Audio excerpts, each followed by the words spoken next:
Shabbat Shalom and welcome. This is Torah Study. I'm Rabbi Ed Feinstein in rainy Southern California. Here this wonderful Shabbos with my dear friend Rabbi Mark Gelman of Florida. Uh, Yeah, good Shabbos, Sunny Eddie. and lovely.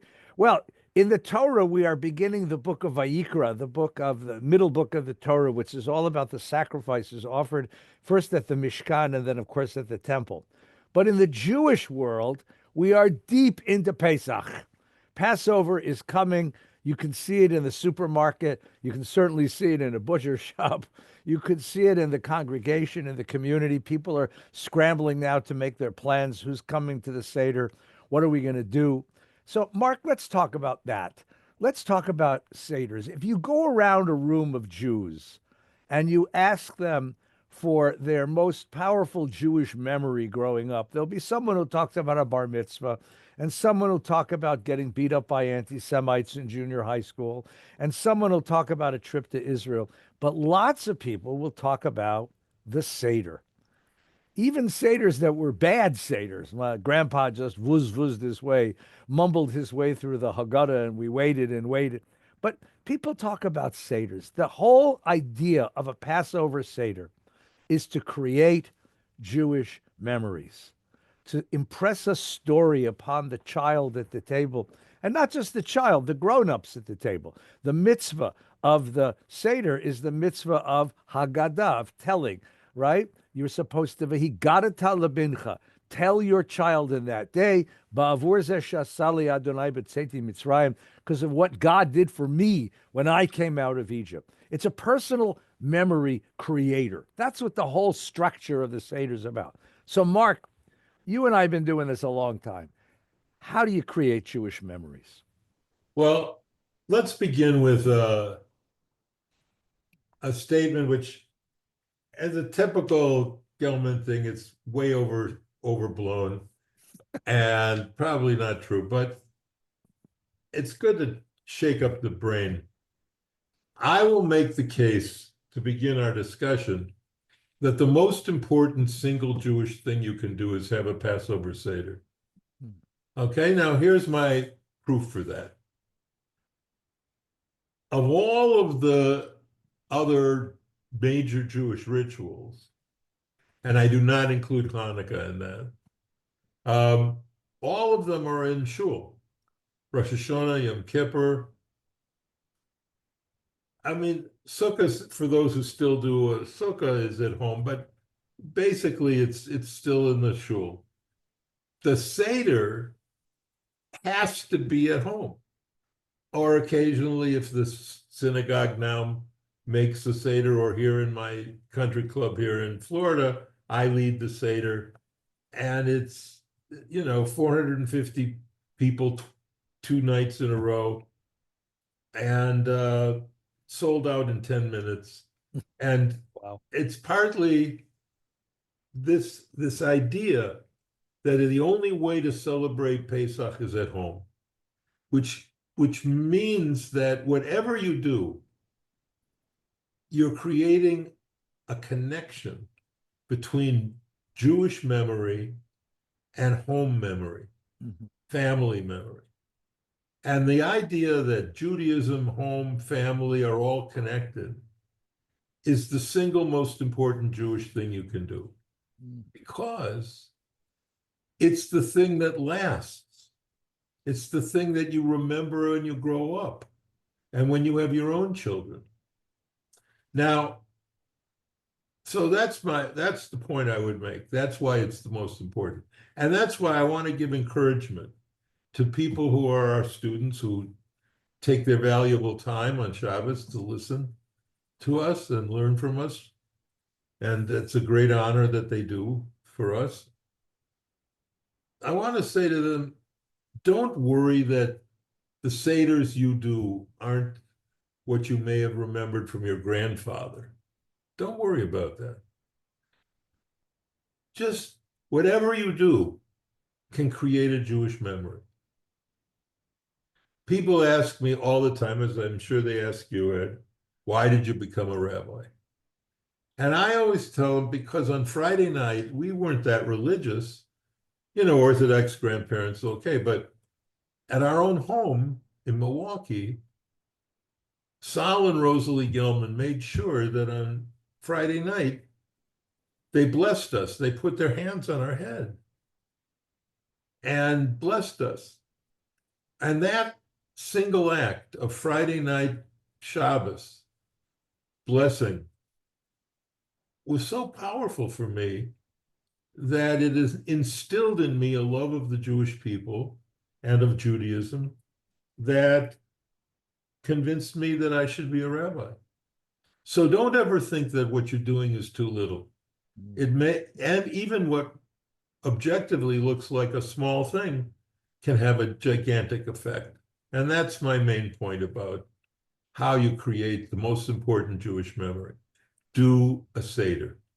And then what do you do with the Seder? Let's talk, because some people you talk to, especially of an older generation, will tell you that Seders were oppressive. You know, that there was this idea that we had to get through something. And the kids sitting at the kid table, I used to have to sit at the kid table, that we were so far away from what was going on. So talk to me about making this a Seder Okay. that engages. The first thing is to give, I don't give a lot of credence to people who bitch and moan about Judaism and how oppressive it was. Aye, the Seders were too long. And my Zeta, he would read everything in Hebrew, and I didn't understand everything. Okay, usually I don't give it much credence. In this case, I do. I think the development of the home Seder that people can understand has been a terrific advance in Judaism. Not just that you can understand the English, but other things that most families do now. Most families don't just have a leader who does the whole thing. They go around the table and everyone reads a little part, and you read this part, you read that part. Betty, my wonderful wife Betty, makes little bags of plagues. Yeah. And there's little Bag o' plagues. You can bag buy of them if you plagues, don't make them, right? bunch of plagues. Yeah. And every time there's a plague, Rubber frogs and ping pong ball hail and yeah, red dye for the that's a nice little move. And then of course there's the afikomen, which for kids of a certain age is still a good thing. And I always encourage people to buy Israeli chocolate bars. Support Israeli industry and get a chocolate bar for every kid. Mhm. And so I think the developments of the Seder have been very, very positive. There are some problems that need to be worked on, and that is classic Jewish food items that have died over time. And I want to make a support for chopped liver and gefilte fish, not from a jar. Oh, And I want to say these things can't die. You can't let them go. because the whole idea of Pesach is to eat history. And matzah, of course, is the bread of slaves and then the bread of liberation. Charoset is the sweetness of liberation. Maror is the bitterness of oppression. But gefilte fish is what our Eastern European ancestors did, Right. You right? ask an Iranian, a Persian Jew, They hate it. a what? A Yeah. gefilte? A Yeah, what? they have their own foods. They have their own foods. It's They're charoset, by the way. is much better than ours. Oh, definitely. Yes, that's Ours is right. apples and Manischewitz wine and walnuts. Yeah, yeah, yeah. They have dates and And they've cardamom got spice and all 12, kinds 20 ingredients in their charoset. So pistachios, right? exactly. But so the first thing is let's keep traditional Jewish cuisine alive. I understand, and I see it at my club. A lot of the gefilte fish gets returned and it hasn't even been touched. There's good gefilte fish now. I get the frozen one, and you thaw it out and you cut it up and you boil it yourself. It's very easy to make. Yeah, it is. It's very easy to make, and it's much better than the jar. That's for You're sure. right. The people who owned Ratner's were members of my congregation, the Harmatz family. They made terrific gefilte fish at Ratner's, and they were very generous with I me. think I had it once there. It's the biggest piece of gefilte fish I ever saw in my life. Yes, It's they like a made big fillet. loaves and Right, they cut them. right. But the fact of the matter is, let's keep the cuisine alive. The second thing is, let's make sure that our children and our grandchildren have some kind of Passover memory. This is absolutely critical. They do not have the Yiddish speaking grandfather. They don't have that. They don't have it to complain about, and they don't have it to remember. Mhm. So there has to be something in the modern preparation of Seder that's still a memory. The next point I would make about Seder and helping people prepare is do something after the meal. The Seder is not just a few things you say before the meal and then eat the meal and then leave. There is after the meal the third and the fourth cup of wine. There is after the meal Eliyahu Hanavi, Echad Miodea. There's a whole bunch of very important traditional Jewish songs and rituals. The Seder isn't over. The Seder's not over with the meal. Shulchan Aruch is about 2/3 through the Seder, that's all. Yeah. So make sure you do something afterwards. And the other the other thing is, I know there's kosher wine for Passover, and I know that a big push is made. You don't have to drink that sweet, awful wine. You could get delicious, real wine. Cabernet, right. Yeah, A Merlot. exactly. Don't do that. Please don't do that. Get those bottles of wine. That's fine. Support Israeli industry, but not for the Seder.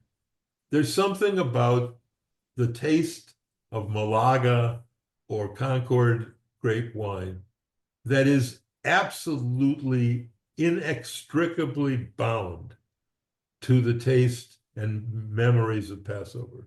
Make sure you get that.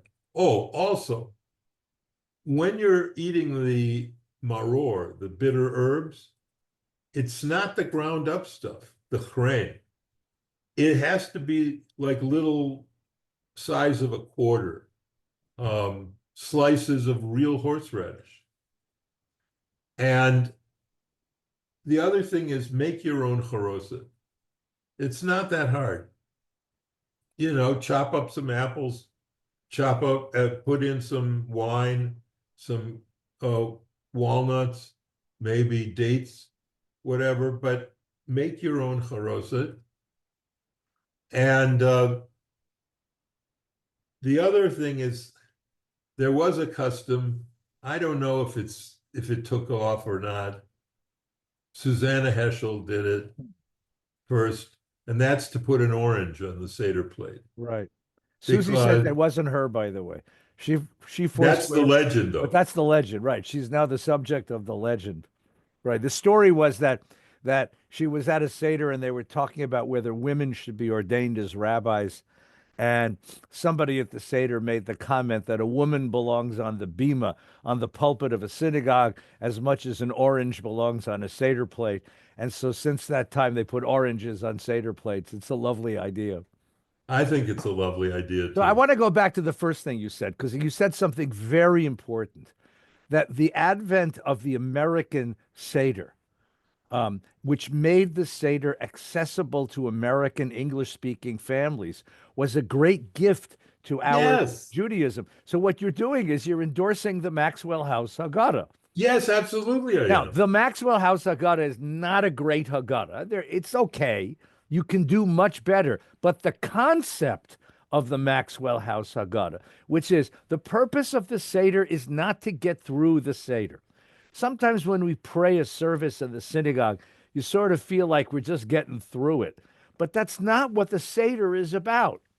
The Seder is about relating a story and all of the values that flow from that story. It's what you said before. It's about creating Jewish memories. It's by giving our family and sharing with our people, our community, and our family the history of our people as if it were personal memory, to become personal memory. So it's really important to tell the story and to tell it in the language of the people who sit in front of you, right? We do every year is ask the people who are coming to the Seder to bring stuff. Because we're going to talk this year about freedom. We're going to talk about liberation. We're going to talk about slavery. We're going to talk about discrimination and oppression. We're going to talk about God's role in history. We're going to talk about the Jewish place in the world among the nations of the world. There's so many themes that flow from this Seder which yield terrific conversations, remarkable conversations. Some of them very heated, by the way, because you get into the politics and the controversies of the day. But, Yeah. to ask teenagers, for example, I want to talk about freedom and liberation. Bring me a song lyric that talks about that. Bring me a poem. Bring me a snippet of a piece, of a story. Bring me a representation from your generation's idiom of what these themes mean. What does it mean to confront authority in the name of justice? What does it mean to liberate people who are bound up? What does it mean to say that there's a God in human history who has plans for us, who has designs for us? All of these great themes. And if you invite young folks, I find, to participate in creating the Seder, you end up with remarkable conversations at the table. And that's the most important thing. The most important thing is not to read through every word. It's not to get through every bracha, although it's easy to get to the bracha. The important thing is to have a conversation. So I want to suggest to you 4 cups of wine define the flow of the Seder, and each one asks a question. The first cup is Kiddush. So the question is, Manish Tana Halayla Hazeh. Why is today different? And just to go around the table and acknowledge the fact that we're all together, acknowledge the fact that we're celebrating together. Talk about what this last year has brought. When we do karpas, which is the green vegetable for springtime, we always talk about what's new this year. What came into our lives this year? I have a new grandchild who came into my life this year. That's a big deal, right? People in school, people at work, people in the world. What have we created this year? The second cup is the cup of history, which is the great storytelling we've talked about, slavery and liberation, and talk about what those themes mean. The third cup, which you said is very, very important, is right after dinner, is over Birkat Hamazon. It's gratitude. So just go around the table and ask everybody, what are you grateful for this year? What are you really grateful for? Do it a couple times. And then the fourth cup is a cup of hope. It's a cup of our dreams. It's the Elijah cup. It's the one about bringing the Messiah. So what are we dreaming about this year? What are we hoping for this year? So even if you just do those 4 questions, what makes tonight special? What are we remembering? What are we grateful for? And what are we hoping for? You'll have a great Seder. You'll have a wonderful Seder. Those are wonderful suggestions. The thing that's new that we can't have this discussion without talking about the thing The that's thing. new, the elephant in the room. AI Seders. Ooh, AI Seders are the seriously? thing. Tell me about AI Seders. Well, if you go to the chat GPT thing and to the AI, any AI site, and you say, write me a Seder, a Passover Seder in the style of Shakespeare, or write me a Passover Seder in the style of Dr. Seuss. exactly. And it will write, and you can Will it really? intersperse some, yeah, it'll intersperse, you can intersperse some of the AI Seders with the traditional text. Also, so that's a big new thing, is it shows that, a machine can create a Seder around around structure, around a skeleton, a spiritual skeleton. Mm-hmm. That's what the Seder really is. It's spiritual bones. It's an And infrastructure. we Yeah. put the flesh and blood on those bones and make something real out of it. And I think, I mean, the response of people to any kind of decent Seder is extraordinary. People, I lead the Seder's here and they love them. And I'm not that great, but I'm doing something that allows them to experience a Seder. And I realized, they're not saying to me, it was you who made this, Rabbi Gelman. They're saying, this is the only time of the year when we've had that kind of intense Jewish experience. It touches something deeply. Rosh It Hashanah Yom Kippur isn't that way Yeah, well, because it can be, it can be, but but because this is I'm at seeing home, it. yeah. This is what you need to understand from my life. Once people retire, and Mm, if they move away from their home and their home synagogue, it's a big, big, big ask for them to join a synagogue at that point in their life. A lot of people, when they retire to places like where I live, they'll watch Rosh Hashanah Yom Kippur on TV. They'll watch you or they'll watch Central Synagogue or what. And what that does is it destroys the connection to a community. But they're saying the connection to a community was already destroyed when we retired and moved out of our home. mm. And they're saying, look, what can we tell you? The community we once had, we don't have anymore. That's very sad It's terribly sad. because they're alienated from the community and the home. They're alienated from their history. They're alienated from family. They're alienated from their own memories. It's Yes, very sad. What you're terribly. telling me is very sad. So what I did when I moved here to this gated community in Boca Raton, every morning in the breakfast area, there's a corner table, and I have about 10 or 20 guys who rotate in and out, and we sit, we talk, and we're very close now. Mm, We're very close, and I make sure that we always have Jewish topics that we talk about. And one of them said to me, I could afford to go to a richer community or whatever. I would never leave because of the corner table, wow. because of what you've created here. It's critical to my mental and spiritual health. So again, we've talked about this in the past. In order to live a healthy life, you need work, you need home, and you need a third place. Now, when you retire, you don't have your work anymore. You still have your home, but you need something more than your home. I see all these homes for sale, retirement homes, but I live in Florida. Didn't see it so much in LA. And people buy these homes. And unless you're in a community that has a clubhouse and a corner table or something, which a lot of them don't, what do you have? You have your house, you sit there, you're basically dying because you've cut off your connection. And it's terribly, terribly sad. And it's the reason people die here. It's the reason people die because it's like taking a plant and never watering it.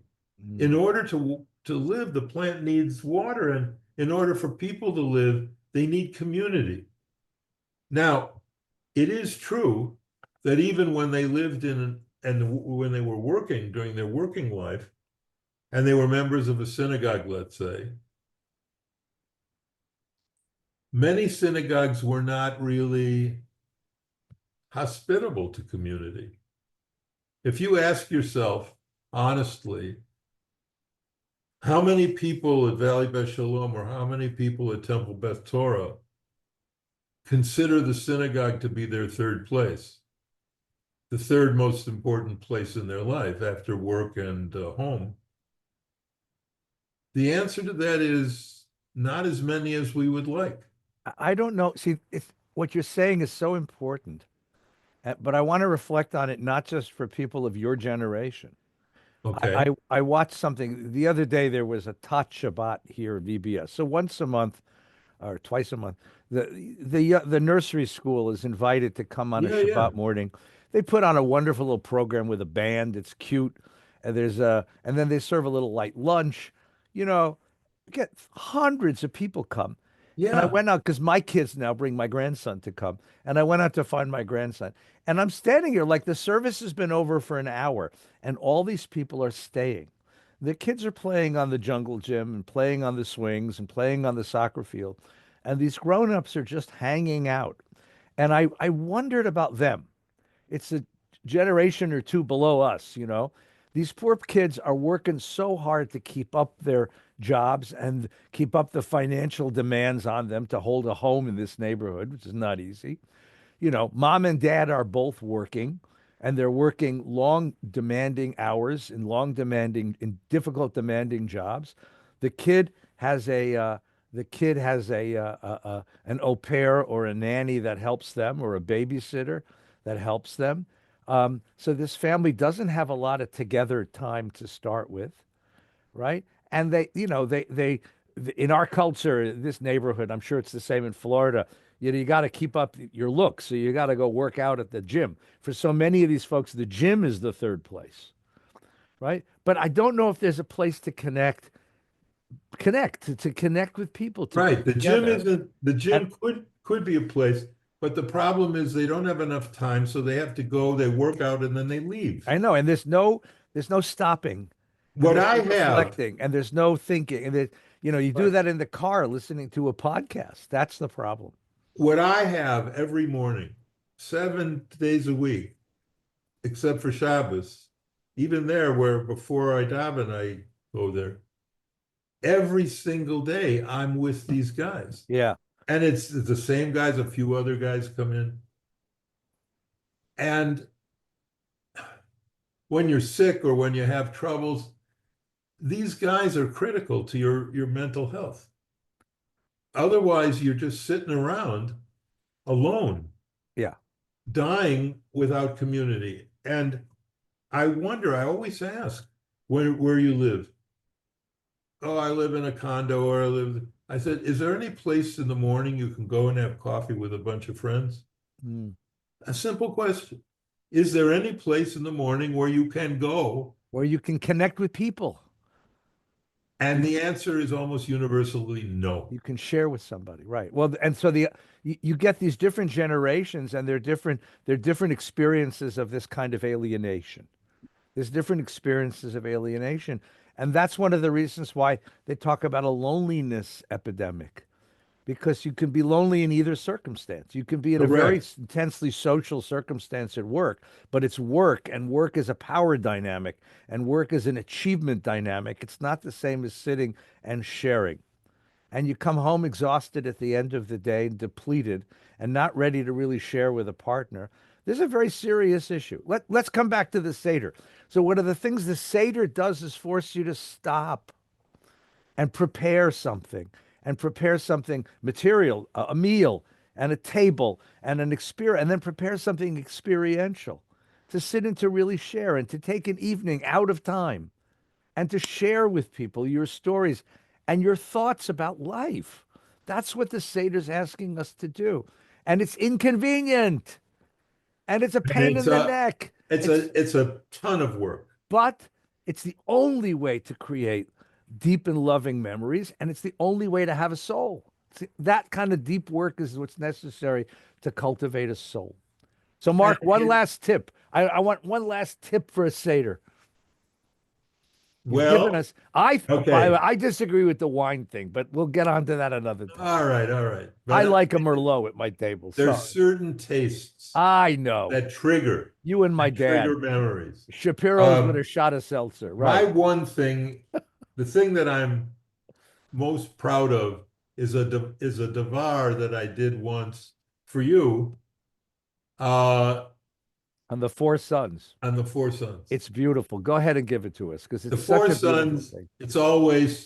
it looks like it's the best to the worst.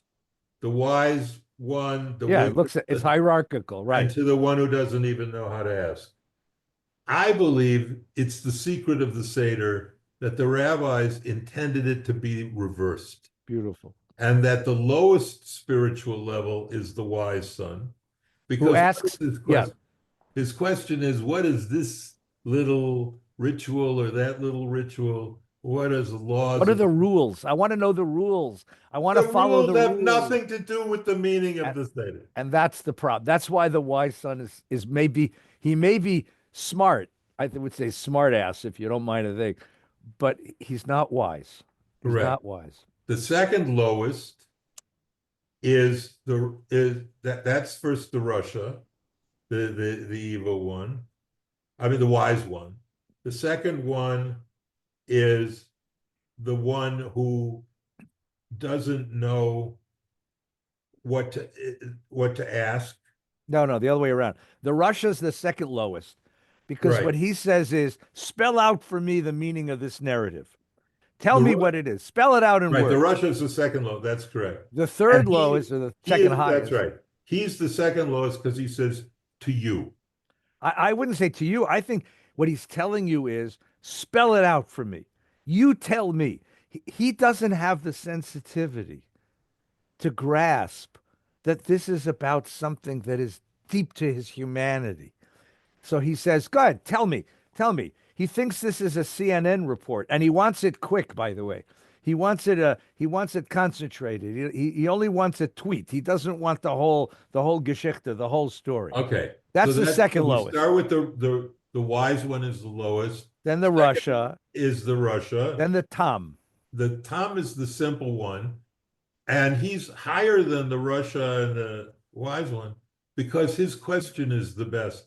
What is this? What's going on? What's going on here? Wow, That's something's going on.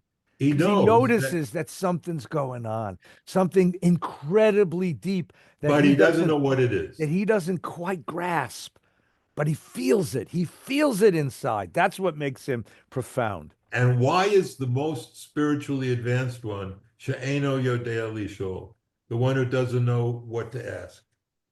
And the reason that's the highest is the transformations that we're talking about at Passover go way, way beyond anything we can rationally discuss. The idea that we should see the Exodus as something that we were involved in, how do you even talk about that? Well, how can you even talk about that when that's not true? Mm, But it has to be true in order for the Seder to be true. And in order for the Seder to be true, that has to be true. right. So what the one who doesn't know how to ask is said, I really want to know what it is. I don't know. I don't know what to ask about when someone says, this is all because of what God did for me when I left for Egypt. Right. I don't know what to say to that. And that's the highest spiritual level. So So I that want would to, be, yeah, those are my four sons in reverse I order. love this. Because the Hasidic tradition taught that the highest form of prayer is silence in the Yes, face of something that is overwhelming. Heschel, the great philosopher Abraham Heschel, called it the sense of the ineffable. And the word ineffable means the unexpressible. correct. And it's those experiences we have in life. Again, you know, it's experiences you have in life that are just so remarkable and so deep and so transformative. You can't say anything. You just can't say anything, right? It's why, you and I have the joy of doing weddings and sometimes, unfortunately, funerals for families.